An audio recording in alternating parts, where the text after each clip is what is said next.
Hi there students. Today we are going to learn a new chapter of physics, class 8, chapter 1, matter. अब हम बात करते हैं kinetic theory of matter की। Kinetic theory of matter Robert brown ने 1827 में propose करी थी। इन्होंने ये बताया था कि जो मॉलिक्यूल्स होते हैं लिक्विड्स और गैसेस के अंदर वो मूवमेंट करते हैं, मोशन में होते हैं, जैसे कि मैंने अभी आपको बताया। जो मोशन होता है मॉलिक्यूल्स का, उसका जो डिस्क्रिप्शन दिया जाता है मैटर के अंदर, उसी को हम लोग काइनेटिक थ्योरी ऑफ मैटर कहते हैं। काइनेटिक वर्ड से मेरा मतलब है मोशन या फिर मूवमेंट।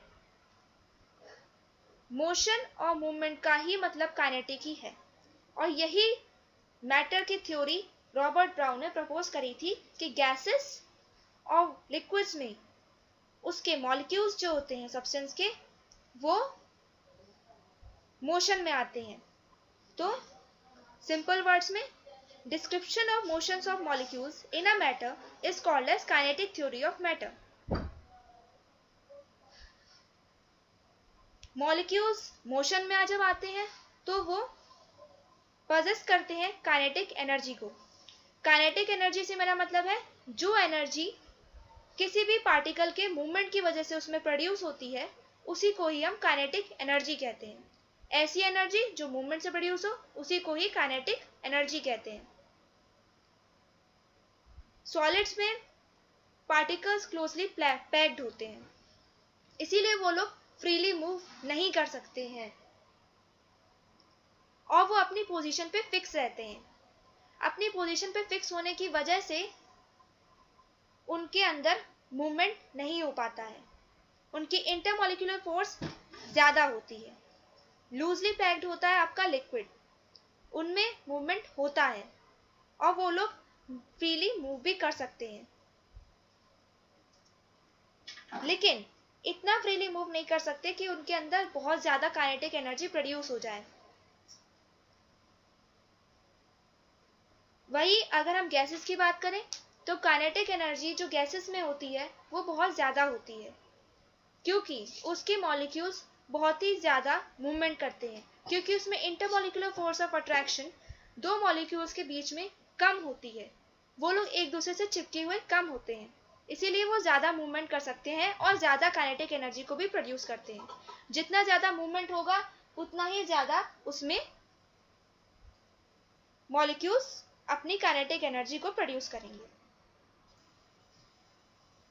सबसे कम काइनेटिक एनर्जी होती है आपकी सॉलिड्स में, सबसे ज़्यादा काइनेटिक एनर्जी होती है लिक्विड्स में, और उससे भी ज़्यादा काइनेटिक एनर्जी आपकी गैसेस में होती है, क्योंकि उनके बीच में इंटरमॉलिक्यूलर फोर्स कम होता है और मॉलिक्यूल्स ज़्यादा मूव करते हैं। अगर हम बात करें फैक्टर्स पे कि इनके बीच में जो मूवमेंट होता है वो किस तरीके से बढ़ सकता है, तो वो ये होते हैं factors. Heat transfer. Heat transfer से मेरा मतलब यहाँ पे ये है कि हम जितनी ज़्यादा उसमें हीट प्रोड्यूस करेंगे, जितनी ज़्यादा हीट इन मॉलिक्यूल्स में देंगे, उतना ही ज़्यादा इनमें प्रेशर प्रोड्यूस होगा, और जिसकी वजह से ये सब ज़्यादा मूवमेंट करेंगे।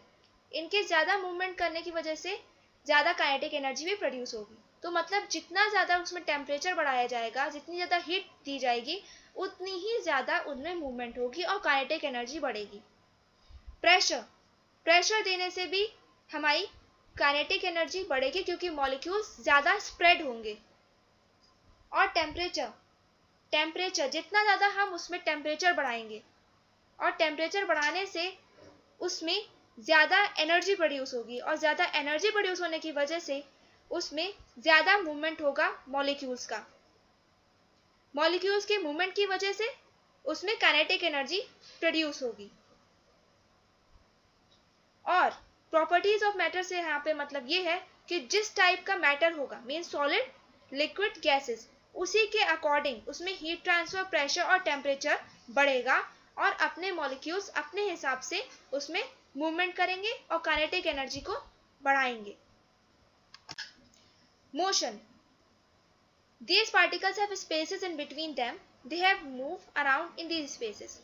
मैंने जैसा भी बताया कि सॉलिड्स में इंटरमॉलिक्यूलर स्पेस कम होती है और लिक्विड्स में उससे थोड़ी ज़्यादा और गैसेज में बहुत ही ज़्यादा होती है, जिसकी वजह से ये लोग मूवमेंट कर पाते हैं।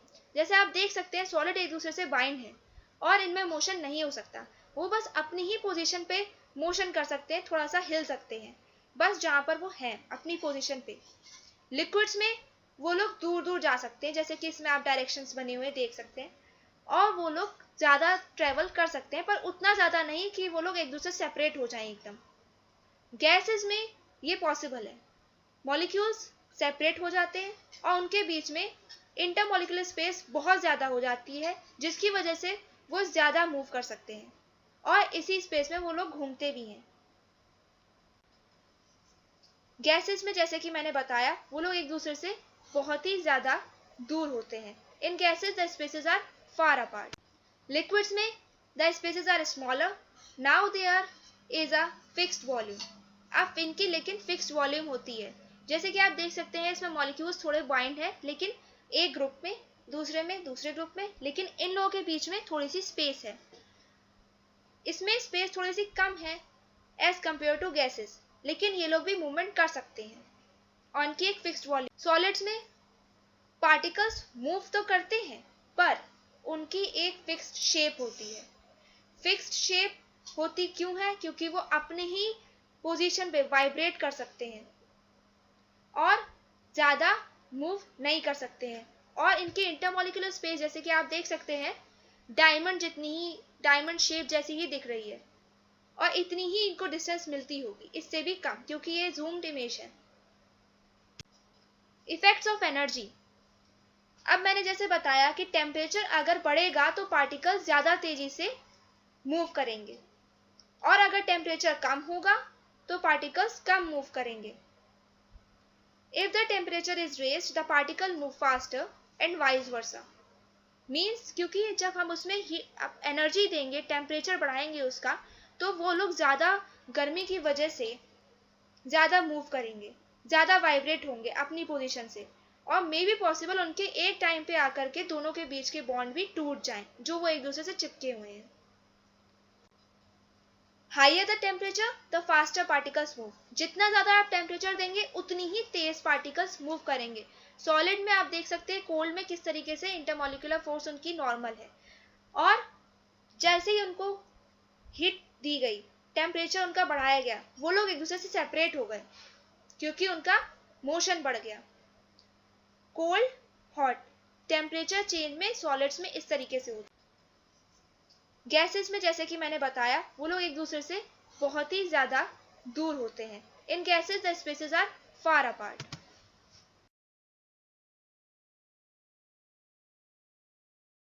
अब इन सब चीज़ों से हमारा कंक्लूजन क्या निकल के आया? काइनेटिक थ्योरी ऑफ मैटर में हमारा यही मैटर, और जो हमें रॉबर्ट ब्राउन ने प्रपोज की थी थ्योरी, उससे हमारा कंक्लूजन यही निकलता है कि पार्टिकल्स जो मैटर में होते हैं हमेशा मूवमेंट में होते हैं, वो हमेशा चलते रहते हैं, भले ही वो अपनी फिक्स पोजीशन पे हो, थोड़ी सी ये कहते हैं अपने अंदर मूवमेंट कर रहा हो, या फिर गैसेस की तरह बहुत ही ज़्यादा मूवमेंट होना। जितना ज़्यादा टेम्परेचर बढ़ेगा उतनी ही तेज उनके अंदर मूवमेंट होगा। सारे मैटर टाइनी पार्टिकल से बने जिन्हें हम लोग मॉलिक्यूल्स कहते हैं। Force of attraction in molecules के बीच में होता है, जैसे कि मैंने आपको बताया, जिससे कि ये लोग एक दूसरे के साथ में अटैच्ड रहते हैं। There are spaces called intermolecular spaces between the molecules. जो इन मॉलिक्यूल्स के बीच में स्पेसेस होती हैं उन्हें हम इंटरमॉलिक्यूलर स्पेसेस कहते हैं। तो एक बार फिर से देख लेते हैं। Particles in matters are always moving. The higher the temperature the faster they move. All matter is made up of tiny particles called molecules. Force of attraction exists among the molecules. There are spaces called intermolecular spaces between the molecules. So यही हमारे जो थे conclusion, और यही चीजें हमें Robert brown ने अपनी काइनेटिक थ्योरी ऑफ मैटर के जरिए बताई। अगली वीडियो में हम लोग melting, boiling point, sublimation, desublimation, freezing point और इन सब के बारे में डिस्कशन करेंगे और इसके साथ ही चैप्टर को खत्म करेंगे।